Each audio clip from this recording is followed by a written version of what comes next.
Alright, here we go. Alright. Ready? Ready as I'll ever be. That's not very convincing. Yeah, you're right.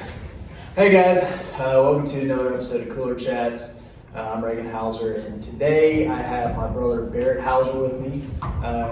Barrett, we'll get into it a whole bunch. I'm going to give a very brief synopsis. Obviously, me and my brother, we grew up in the same hometown. We did all that stuff together. He went off and played college baseball for all 4 years, and then came back after college and started team roping. Got into real estate, and that has kind of propelled itself into what he does today. So really excited about this. We're in his barn at their place. Maddie's out riding horses right now, and we'll get her on here just a little bit. But we're excited to sit down and chat about a lot of the same things that we have in common. But I tell everybody this: whenever somebody asks, "Who's your favorite brother?" I don't know your answer, but my answer is always, "It depends."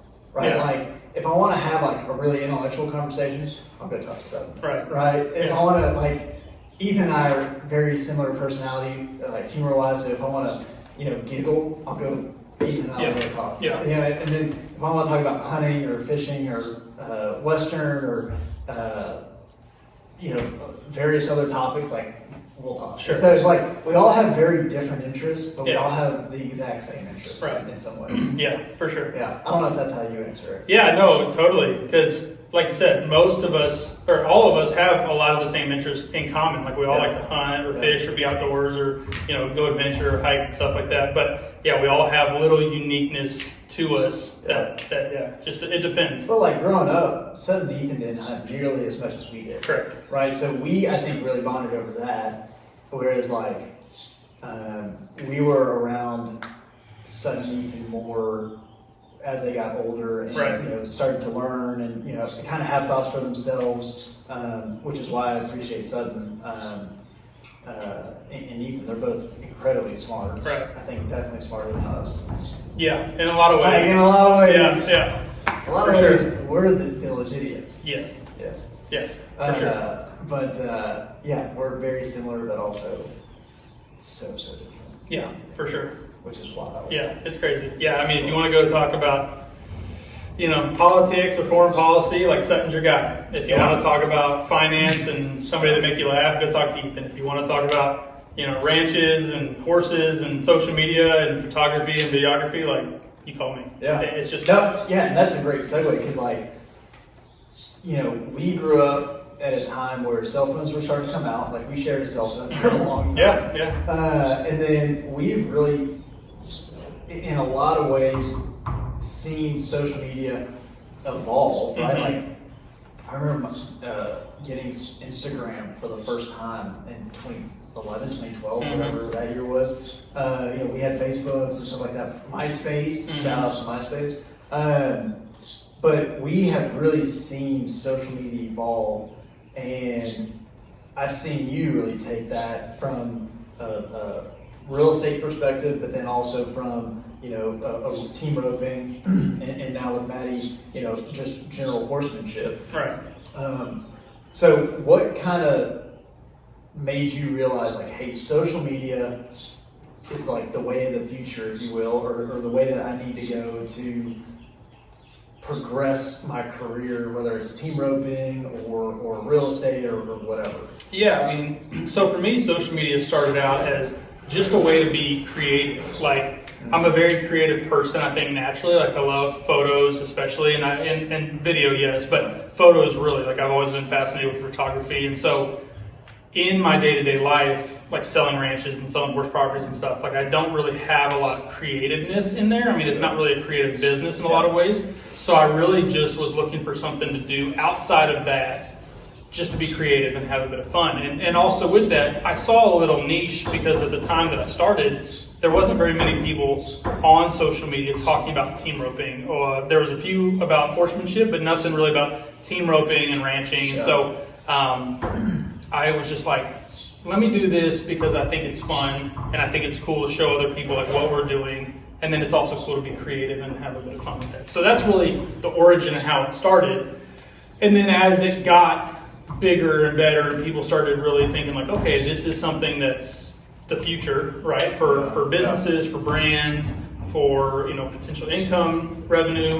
Like this is really the future. It really just developed and grew into kind of its own business and its own little beast. So that's really the beginning of it. Okay, that's cool. Man, I didn't really know growing up how creative you were. I mean, because like, I don't think our family really grew up with like cameras around our neck. Right. Or we took, like when we did take pictures, it was usually like planned, right? Like Christmas card, right.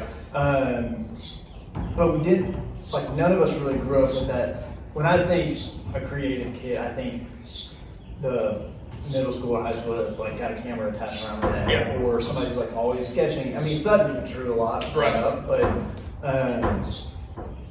yeah, I didn't really realize how, and I guess that's where creativity kind of has various meanings, right? Like you have like your artist, and then you have the creative, and I think that those are a little bit different. Well, and you're right. We didn't, like, we had a camera, but it's not something I carried around every day. It's really because I'm very much, like, I have to really prioritize what I'm doing. Like, if I'm working on team roping, like, that's all I'm thinking about, all I'm focusing on. And at the time, we were so entrenched in, like, sports and school that I didn't really have the extracurricular time to, like, pick up a camera. Yeah. But I always watched what photographers were doing. I always watched, like, what photos I liked and just kind of put it into the memory bank of, like, oh, this is, like, what I think is cool. And then so when I graduated from, and you kind of alluded to this earlier, when I graduated from college, I was like, okay, now I'm not playing baseball anymore. Now I have all of these avenues that I can go down. Like, what do I want to focus on? Like, what do I want to be interested in? And so that's when I went, I saved a little bit of money, and I bought a refurbished camera from an online dealer. And then that was just, it was off the races there. And it wasn't something that I even posted about. Like, I would take thousands of photos and edit them and just like keep them on my computer. And I didn't really want to put it out there to anybody, but that was, years of just banking. Yeah. And just kind of really figuring out like how to shoot well, how to look at life and look at it through a lens. Like, that would be a cool shot, right? So even though I didn't take the photo, I just was like, that would be a cool shot to take. And so when the photography really ramped up and I started buying a better camera, like I went from a decent camera to like a really high-end camera, then I was like, I've worked for a long time with nobody knowing it to be like, now here I can show off my stuff and I think it's good, right? Instead of just like, which I tell people all the time, like, if you want to start photography, you want to start video, just start shooting. You don't have to share it with anybody, but just practice, because that's the only way to get better. Like, I've got people that ask me all the time, like, how do you shoot good videos? How do you shoot good photos? It's like, you got to do it forever. You got to do it for a long time and figure out what works best for you. Yeah. And like, how do you see the world? Like, what shots interest you? Like, what kind of, like, I love black and white. Like, my gosh, good black and white. I mean, if I could only shoot black and white, I'd be happy as can be. But like, those are the things that you figure out as you do it for a long time. Yeah.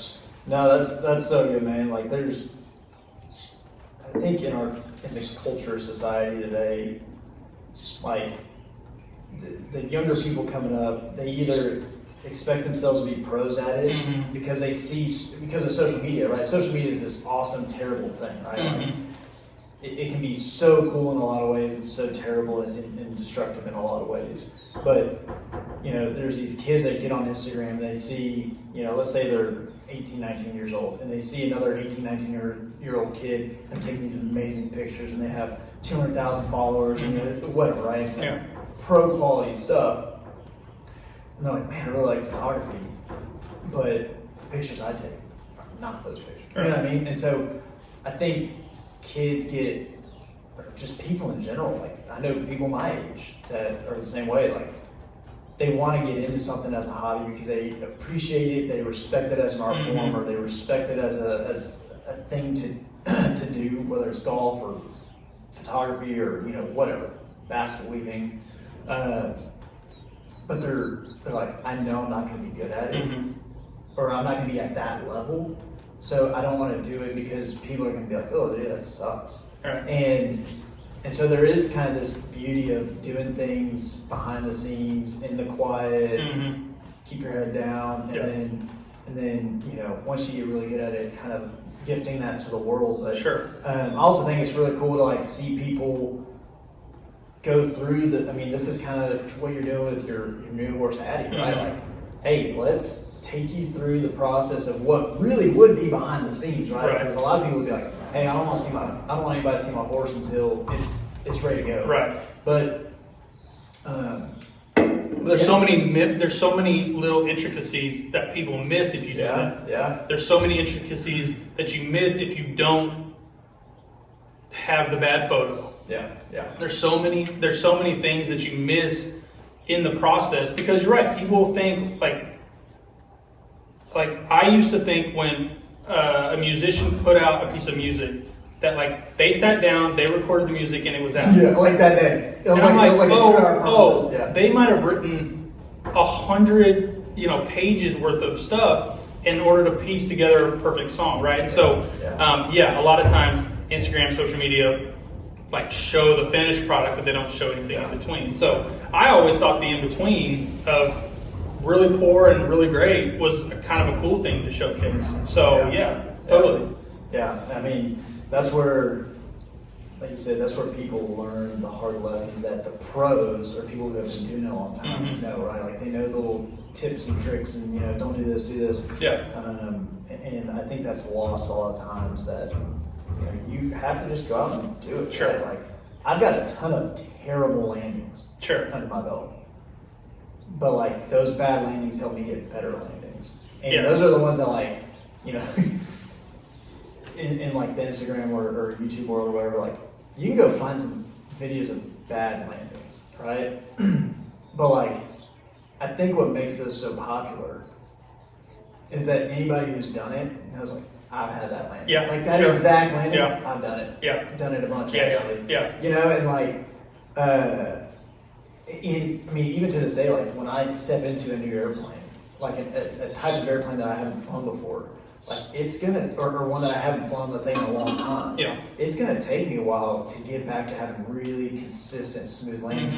Because sight pictures are different, speeds are different, like the configuration is different for each airplane, and so like bouncing back and forth, like it's really an art form. Like bouncing, okay, well, this sight picture I have for this airplane, this one I have for this airplane. I got to remember that and implement it. But all people see on social media are like the greasy landings. They're just beautiful. And it's like, man, those are great. Yeah. I love getting those landings, but they're not every time. No. Well, and it's kind of the same for like training horses or being a better horseman. Like I tell people all the time, get on every horse that somebody will let you on. Like for me, if somebody comes up and is like, hey, go rope on that horse, I'll go rope on that horse because it's an art form to figure out how that horse operates. Right? When you get on a horse for the first time, you get on them and you're having to try to figure out how does that horse operate? Like who has trained that horse to get them to where they are? And like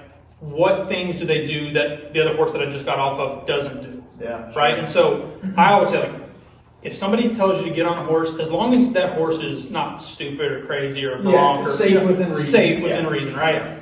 I try to get on as many as I can because every horse is different and it'll teach you something different. You have to like spend the first 5 or 10 minutes like figuring that horse out. Yeah. Are they really hard in the mouth or really soft in the mouth? Do they like what are their buttons? What is that like? Okay, so describe that sort of stuff because like. I mean, I've ridden some horses over time, but like I'm by no means an expert horseman. Yeah. So, and I'm not either, and that's part of the fun. Yeah, that's part of. But like, okay, hard in the mouth, soft in the mouth. Like, what kind of things are you like? What does that feel like? Like when you're holding the reins or when you're in the stirrups? Yeah. So like, as soon as I get on, like, what was it like getting on? Am I getting onto a horse that as soon as I put a foot in stirrup starts to walk off? Right. Well, that's like that's like an absolute no-go for me, right? It's like, when I get on, you better stand here, and then I'll determine like when we're leaving, right? Yeah. It's just a sign of respect for me. But then you're also trying to figure out like, okay, this is a bigger bodied horse, so my legs kind of wrap around differently. Like where do my feet sit on this horse? Like, Am I more forward? Am I more back? Is it higher on the rib cage, lower on the rib cage? Is it a bigger horse or a smaller horse? Like, if I pick up my hand, what does the horse do? Do they break at the pole, or do they want to root their nose out? Right? Like, do I have control of their belly? Because if you have a horse that throws their nose up, well, then their back hollows, right? And that's not a very athletic position. Okay, yeah. Right? And is it a horse that when I squeeze, do they push up and into the bridle? Like, you know, if I want to pull them back a little bit, like how easy is that to do that? Can I make them flex their body one way or the other? Like, there's all these things that you're doing just as you're kind of like warming up a horse to try to figure them out. And then the roping is a whole different thing because it's going so fast. But you got to try to figure out, like, how does that horse operate? Do they walk in the box and are they, you know, flat and calm and ready to rope? Or do you have to kind of set them up a certain way in order to do it? Like the blue horse, when I was roping on him, like, you had to kind of walk him into the box a certain way. Okay. Right?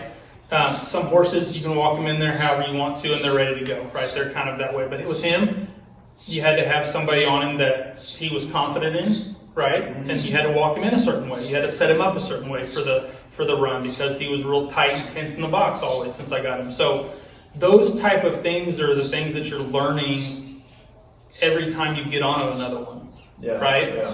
I get on a bunch of reining horses. They're so much different than a normal like roping horse, right? There's so many different things we can sit here for hours to talk about it. We don't have time for that, but those are the kind of things that, like, that's an art form, right? It's just like photography. Like, if you pick up a new camera, you better figure out the buttons, figure out how that camera works and how that camera operates better, right? So those are the things that are in between, like, getting started doing something and finished product, right? Which the beautiful thing about, like, especially horses, there's no finish. Like, there's no finish. There's no like, hey, I did this thing and I'm the best horseman that I'll ever be. Yeah. It's just not the case. Yeah. There's always a good photo to be taken, right? So you got to find that photo, right? And so, like, those are the things that interest me. And people, they ask all the time, like, how do I get into real estate? How do I get started with horses? How do I get started with social media? How do I get started with photography? And my answer is always the same. Just start. Yeah. Like, if you want to get started with horses, whether you buy a horse, whether you go learn from somebody, whether you go take lessons, like, just start. Because that's the biggest hurdle. Like, people, they don't want to start an Instagram account. They don't want to start social media, yet they want to have 50,000 followers. Yeah. I'm like, it doesn't work like that. Like, it literally just takes you starting. It takes you looking like an idiot. It takes you, you know, your buddies telling you, like, dude, why are you doing that? Yeah. Like, who's going to care that you're out there roping? Yeah. Right? Like, I've had people say that. Like, why would you even do that? It's stupid. And then you, like, message them back and you're like, what about now? No, I'm kidding. It's just starting. Yeah. You're just starting, figuring out what you like, figuring out how you want to go about things, and just start. Yeah. No, absolutely, man. And it's been, like, coming from our childhood where social media wasn't a big thing, right? I mean, if you had a MySpace account, cool. You had 200 people that were your friends. Maybe 200 people, and that was just because I went to school with 200 people. Yeah. But now, you know, you can in a split second reach the entire opposite end of the earth. Yeah. Right. And that's a very cool, but also a very weird thing. Sure. I think because, like, my default is normally pretty private. Sure. Right. I'm a big fan of not wanting people to know my whole business all the time. But at the same time, I've come to realize, and this is really within, like, the last maybe a year. Like, there was, I think I did 8 months of no social media last year. Yeah, we talked about it. And I loved it. Yeah. It was so great. Like, not just like randomly picking up my phone. Oh yeah, I don't have a notification, like, whatever. It was really nice, but I see it for the business tool that it can be. Sure. Which is why I try to use it. I'm not somebody who, like I said, puts every detail of my life out there, but I do realize that, I mean, you can get a lot of buyers leads, you can get a lot of sellers leads, you can get a lot of folks who want to fly or want to learn how to fly or whatever. Like, you can come in contact with a lot of those people through social media, and that way it's a great thing. And you're right. I mean, somebody who, like me, goes, man, I don't really like social media, I can't expect 20,000 followers putting up one video, right? Very rarely does like your first video would go viral. All right. And so for me, it's been a huge learning curve of like, okay, there's all these examples of successful people on social media, right? People with thousands and thousands of followers. But those people aren't. So what is it about me that I want to share? And that I want to educate people on, encourage people with, or whatever. Like, what is the story that I want to tell through social media? And how is that different from you? How is that different from them? And that's kind of, it's frustrating at times, for sure. Yeah. But it's also a really cool process. Yeah. I mean, really, like, without social media, I probably wouldn't be doing this podcast, Sure. or these cooler chats. And so, in that way, it's a really good motivator. Because I've seen how other people have done things. I'm like, oh man, I really like how we shot that. Or, hey, I like the authenticity here. Yeah. Or whatever. And then you also see a lot of really bad ones too. Right? Of course, yeah. Like, and I'm sure on the horsemanship side, like, you can find a really bad horseman Instagram account. Oh, yeah. Really easy. Really Right? Somebody who's just like talking a bunch of crazy Yeah. nonsense that is just stupid. Yeah. Well, and I always say too, like, the way that I do things is not the way that somebody else does something, right? Like, there's a lot of great things, and you just have to filter in what's good about what that guy or that gal said. How do I want to apply that or not apply that? And so, while yes, there's a lot of bad ones, like, you can also find the good and like, that's not how I would do that. Yeah. And this is how I would do this. And so everybody has their own little different way of doing things, and I feel like as long as on the horsemanship side, as long as the horse is in the very foremost thought of like their well-being, like, it's okay for me, right? As long as you're not doing something to hurt the horse, but you have a certain process on how you do things, like, that's okay. Yeah. But it's interesting, like, for whatever reason, I'm the opposite with real estate that I am with the horses. Like, like, I have an Instagram account for my real estate business. Yeah. I never post on it. Yeah. I don't know what it is, like, with horses and with photography and whatever, like, I'm all about it. But I have just reverted back to like old school mentality of real estate. Yeah. Like, word of mouth, meeting people, referrals, like that. I don't know. Yeah. I don't know what it is about it, but I've always liked doing it that way versus posting on social media. Like, I'll do it on Facebook, and I've got, a couple things that I'll post on. Sure. But as far as like content wise, I don't shoot any content for real estate. Yeah. For whatever reason. I don't know. I just like and maybe it was kind of going back to our grandfather. So like, our grandfather was a real estate attorney, real estate agent after that, and he did things like very old school. And so I saw him do that and how he did it. And for whatever reason, that works for me. Yeah, and I'm the same way, dude. I would much rather somebody hear about me from a good experience with somebody else and call me than have a DM saying, hey, I want you to sell something. And because, like, personally, like, I don't, like, and I know that there are people who get 100% of the business from social media. Sure. That's fine. And like, hey man, if that works for you, awesome. That doesn't work for me. For me, I like social. Yes, I'll post real estate content, but I'm not going to be the one out there going like, hey, interest rates are this, and like that. That's not me. I'm going to show you some cool places that I'm on because I think they're pretty and I think that they're cool. And hey, if you know somebody who wants to buy it, awesome, right? Great. But I like to show it because this is a cool. I mean, that's why I got into the farm and ranch side. I was like, I want to go see cool places. Right. We grew up in a residential construction house. If I never set foot in another house showing again, I'd totally great because I've done it my entire childhood. Whereas going and seeing beautiful pieces of Texas, it doesn't get boring. I like to be outside. I like to, train my dog Maya. I like to, do various little things, flying and whatever. Like, I like to go see beautiful ranches, and I want to share that with somebody because I think for me, like, we didn't grow up on a ranch, right? We didn't grow up with a big piece of property, but I want to end up there. And I want to help other people who, hey, maybe that's their goal too, right? And so showing beautiful pieces, like, man, I get truly like, and I think I can say this with all certainty, I think I got this whole, let's call it 8 months that I've been back on social media, which again started from I'm doing it for the business. I've probably gotten maybe 5 leads or 5 potential buyers from them, right? So for me, that told me, okay, I don't need to focus my time on generating leads through social media, which I know works for a lot of people. I need to spend my time on social media just showing people what's possible, right? Like, hey, like, you know, this guy started out with $0 in his pocket, and now he's buying a $4 million home. Like, that's a cool success story. Sure. And I would much rather highlight that or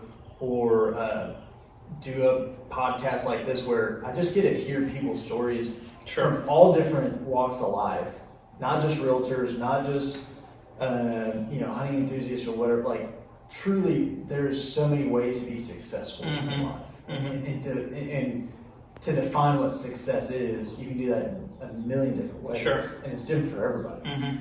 And like, what do you find joy in? Right? Like, do you find joy in working in an office because you like that kind of work? Awesome, that's great, man. Like, good for you. That ain't me. Right. Like, I got to be outside. I've got to be seeing something cool, and so that really leads me to, like, why did you get into ranch sales specifically? Real estate, yes, but ranch sales specifically. And then I've always kind of thought that you got your first horse, Smoke, as a way to, like, keep that competitive spirit alive. Because, I mean, like, we've competed in everything growing up. Right? And so when I saw you get out of college, graduate, and no longer have baseball, to me, when you bought Smoke, I was like, oh, that's like his next competition. Yeah, sure. Yeah, totally. Yeah, I mean, you're right. I got out from playing collegiate ball, and I was like, what? Like, I'm just a competitive guy by nature. So, and I always loved the rodeo. I always loved the ranching aspect of it. And so there was a few things that kind of transpired, meeting people and them kind of getting me into it. Like, I had a good buddy of mine that got me into team roping. And then it was very much like, oh, this is something that I can compete in that's really cool. And it involves, like, the horses, which is my favorite thing on the planet by far. So I was like, yeah, I need to do that, right? And so yes, I bought him to do, to compete with. Real estate, I got out of school and I didn't really know what I wanted to do, right? Like, I had a degree that I was like, yeah, everybody with that degree is going to make $40,000 to like $60,000 the rest of their life. I'm not doing it. What was your degree in? Sport management. Okay. So, I mean, not everybody in sports management. Correct. Yeah. I mean, at the very beginning, I didn't want to get out of college and only make $40,000. Like, I was like, absolutely not. So our dad, obviously being a home builder, he had some. He was a real estate agent too, back in the day. But was a home builder, and so he had homes that he needed to sell. Sure. And so when I was a senior in college, like my last semester, he said, just get your real estate license. That way you have it.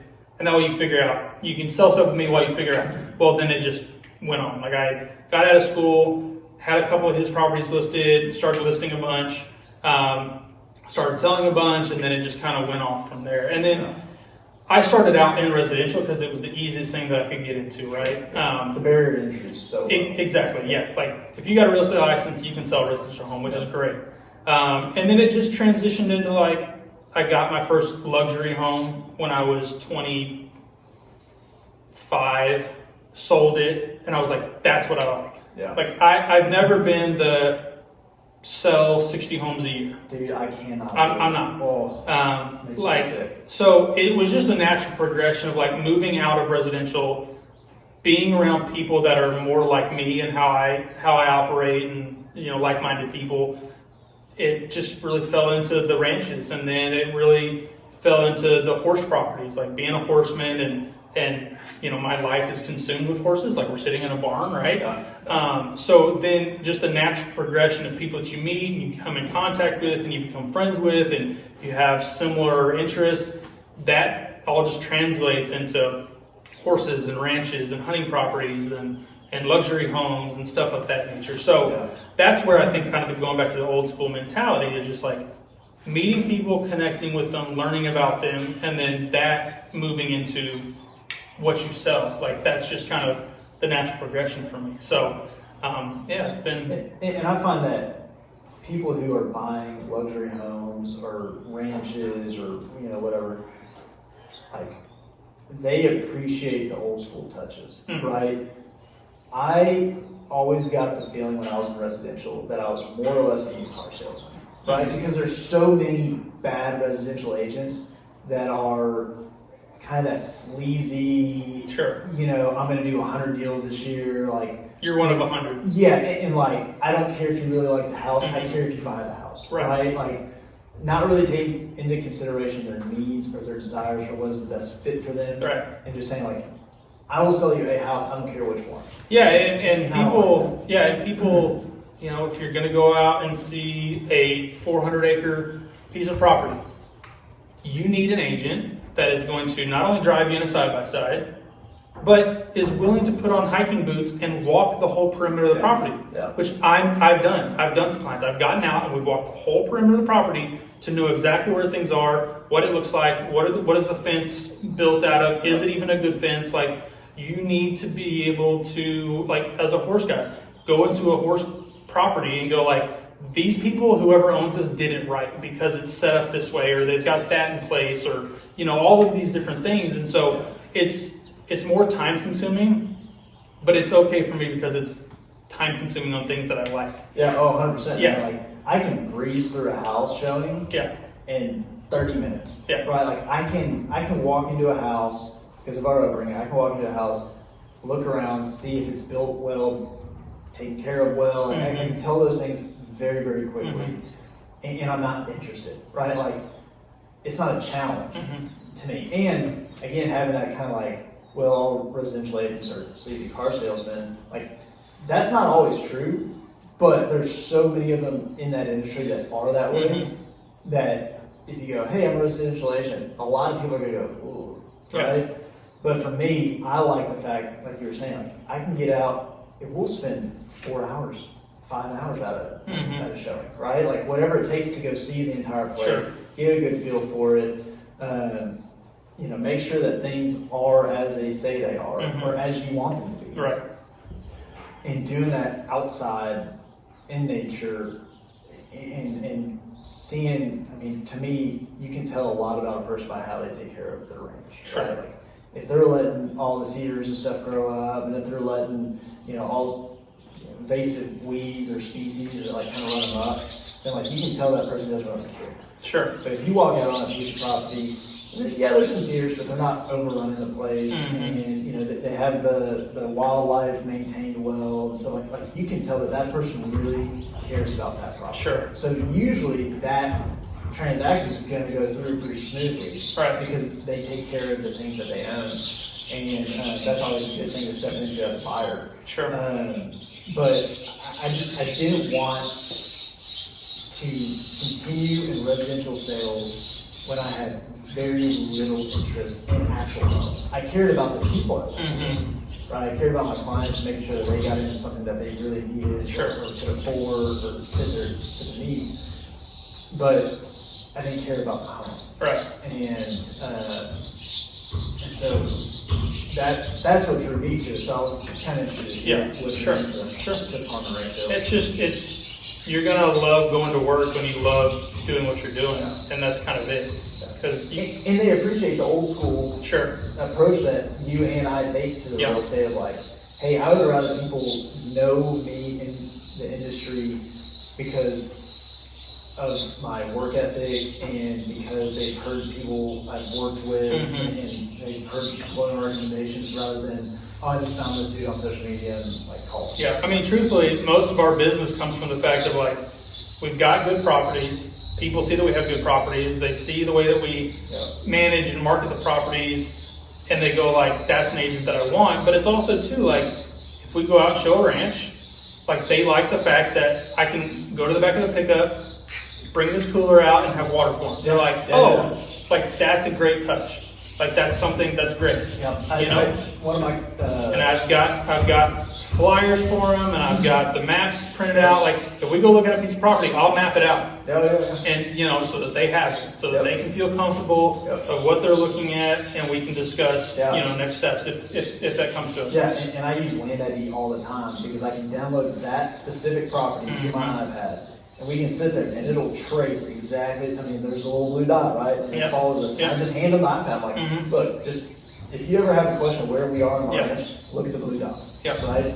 And we can take notes. You know, hey, you know, right here, this is where a section of fence is down. Like we can do that because I've taken the time ahead of the showing to prepare that. And dude, like talking about coolers, I had a customer who I knew liked tequila, and so it was like June, and I brought water, and I had a bottle of tequila with limes and a little cutboard and a little glass. He thought that was the coolest thing. He had never seen anybody. You know, I was like, man, if we're out here and it's 105 degrees, like water's great, but like at the end of the showing, we may want to, you know, talk about making a move on this place or whatever over a glass of tequila. I'm like, we don't have to go anywhere, it's right here. And he was like, that's awesome. That's good. It's just it's personal touches and old, you know, like an old school mentality, just taking care of the customer. That's kind of.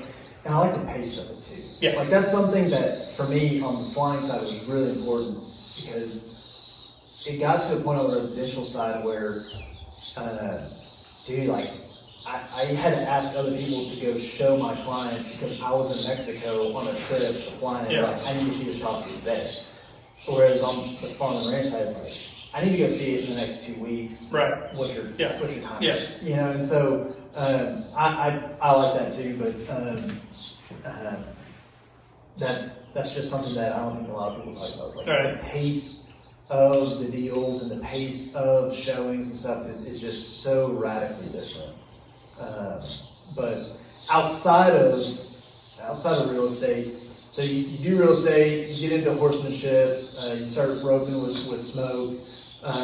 When were you like, hey, I'm gonna go full bore on this social media, building a following, you know, starting to make videos that I really care about? Like, when was that kind of transition for you? It's hard to say because it just really bled into it. But I mean, I looked and I saw, okay, there's a niche that I can get into. There's, you know, a future in it, right? There's a future in it, and it's something that can just continue. And so I think it was just more of a natural, as I kept posting, as I just put myself out there, the numbers kept growing. And for people listening, like, I mean, I think I've been on it for 6 years now. And only in the past, like, 2 years have I really even saw any real, like, money or like, anything beyond just like, hey, I'm just posting this just to post it. It's like, I always thought there was a high potential to make a little bit of extra income. And that was something that I was like, I love selling real estate, but real estate's hard in the fact that like you may have a great month and then you may have a couple months where nothing happens, right? So trying to help balance that a little bit, like balance stress, because if it's just so stressful you can't hardly believe it, it's hard to continue doing it. Like the burnout's pretty real. And so I was like, well, if I can do this team roping, horse journey, mix a little bit of creativity in my photography and have that be like a supplemental income for me, like that would be great because then I can continue doing the real estate that I want to do. And so, I don't know, that was probably 3 or 4 years ago when I was like, okay, I can ramp this up a little bit. It's going to take me some time because I was never going to be one of those guys that just like blew up overnight. Like there's just like, that's just not going to happen. So I've got to have a long tenure and a long, you know, showcase and forecast for that. So I was just like, well, there's people out there doing social media that are doing YouTube, that are doing, you know, all of these things and they're making money at it. It's like, how do I do this? Yeah. And really, it was organic. Like I tell people, I've never paid for a post. I've never paid for followers. Everything that, like, I'm sure there's bots on, that follow me just like everybody else, but like I've never paid for anything. And you can see that, and you can see when I post something that people like, there's a lot of likes, there's a lot of comments, there's shares, like people are engaged with it. And so it was just a very organic time that it just grew. And so with that, organic and authenticity, like brands come to you and they go like, you're an authentic person. We like what you're saying. We like what you believe in and how you're doing things. Like, we want to work with you. And then you go, okay, like if this is a company and a brand that I align with, then let's move forward and see if we can work together. And so it's been about, like I said, probably 3 years of like really putting a lot into it. And, I remember a couple years ago, I've been posting a lot, posting things that I like, but a couple years ago I was like, I'm going to post every single day and see what happens, right? And so that was a challenge for me for a couple reasons. It's time, but it's also creativity. Like, how do I show the things that I'm doing in a different way every day? Yeah. And really that kind of goes back to like I'm a big Casey Neistat fan. I don't know if you ever watched his videos. They're amazing, but he posted on YouTube every day for like years. A vlog every day. And so you have to think about things differently. You have to shoot things differently. You have to talk about things differently on a day-to-day basis to like not only keep you engaged, but also your clients or your followers. So a couple years ago, I was like, I'm going to post every day. And I think I did it for like a couple months, and it was a great result. And so you kind of have to like balance some of the burnout as well, right? But I mean, for the most part, I post every day. Wow. As long as I can. Yeah. Sundays I take off. I don't post anything, and there's days when I'm doing other things and I can't post. But for me, it's creativity. I love doing it. I enjoy doing it. I enjoy the people that I get to work with, and so just enjoy doing it. Yeah, that's awesome, man. That's awesome. It's doing it every day is tough. Like it's brutal. I don't even do it every day, but I find that even the amount that I do, I have to like be very conscious about what I want to say, what I want to do, how it's different than last week. Well, and I always like say like I have to like what I'm putting in. Yeah. Like I don't put something out and go like, I don't know, it kind of sucks, but let me just put it out because I need to hit numbers or something. Like I don't have any requirement on that. Other than the fact that like I have to like it, and it has to showcase me and my horses, the brands that I work with in a positive light. So you have to enjoy what you're putting in. Yeah. Like people that I feel like get burnt out, they don't really like it. They're like, I have to put it out because I have to hit these numbers so that I can make that money or whatever. And like I don't. Like I was gonna post something the other day and I was just like, it's not good enough. Yeah. So I'll scrap it. I'll do something different. So, that kind of helps. Yeah. Let's take a quick break. Sure. And then we'll hit part 2 We'll do in it. a minute. Cool. All right, we are back from the break. If the camera is a little bit different, it's because during the break, Maddie brought in Blue from working, and it's an active live barn, so we had to kind of move some things, but we tried to set it clean some stalls, move some horses around. Yeah, but it's all good. But if that's what it is, that's what it is. That's what it is. Yeah, that's what it is. So anyway, so kind of like the final kind of questions I have for you is, who are you working with now? Because you're not just doing social media stuff for yourself; you're also doing it for other folks now. Sure. How did obviously that came about from your own social media journey, right? And they kind of saw that, like you said, they saw what you were doing and liked working with you, and that's kind of evolved. So. Who are you working with now, and how do you find enjoyment in that?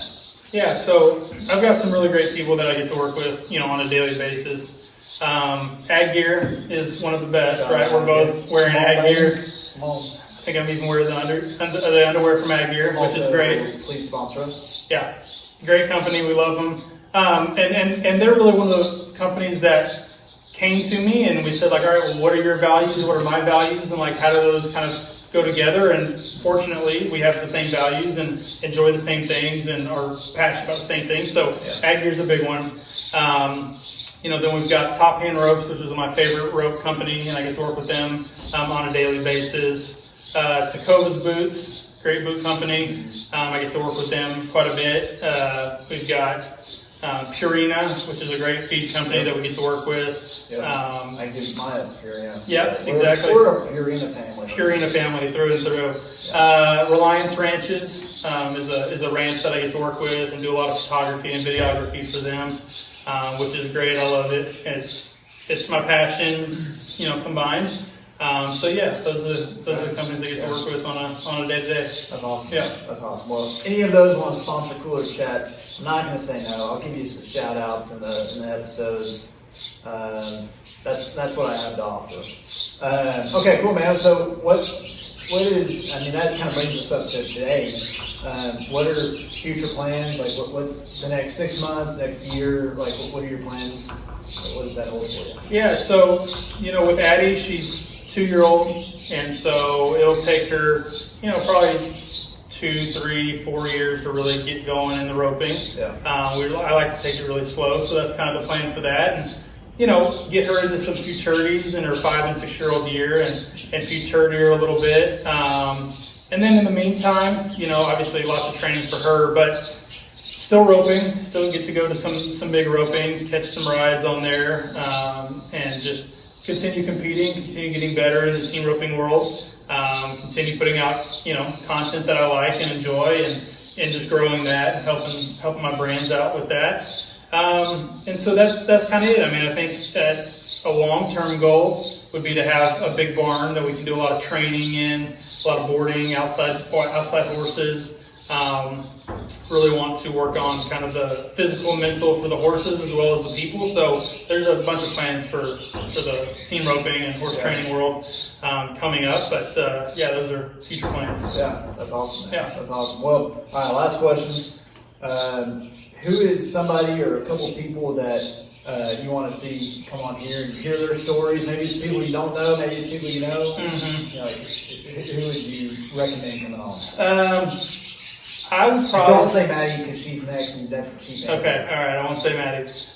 Probably first off, I'd say Tucker Brown. Tucker Brown with the R.A. Brown Ranch up in Throckmorton. They're a big ranching family, generational ranching family, good people, beautiful country, nice cows, good hardworking folks. So I'd say Tucker first and foremost, and then, I think... if you could really have him on, it'd be Ben Christensen. He's a fantastic photographer out in Arizona. Yeah. Love what he does. Love his came out style. with the movie. He's coming out with LeGrand. Yeah. He's just an interesting character in my opinion. He shoots really, really good, photos and does a great job. And obviously is big into the Western fashion, Western culture, Western lifestyle. He's coming out with a great movie that's more of an old school Western, which is kind of what I think we need to get back into. So he'd be a great guest. Yeah. No, I completely agree. Ben, please come on. I'll come out to you. I don't care. I agree, man. Like his style of photography is incredible. Sure. His eye for catching the Western way of life. And not just like the high moments, right? But the nitty gritty, truly Western lifestyle. I love that. And then Tucker's a great one as well. That'd be awesome, man. Yeah. B, I appreciate you coming on. Yeah, man. Anytime. Thanks for doing this. I did not realize that these things brought back until just now. That's awesome. Such an opportunity. Take a nap here in a minute. Yeah, that's an opportunity, that's for sure. But all right, man. Well, we'll wrap this up and we'll get out of here. Sounds good. See you, bud. All right. Sponsor of the show. That's all I've got. We need sponsors. This ain't cheap. And I'll start playing the Arms of an Angel each episode if I have to. Sponsor a kid. Me. That'll be good. See ya.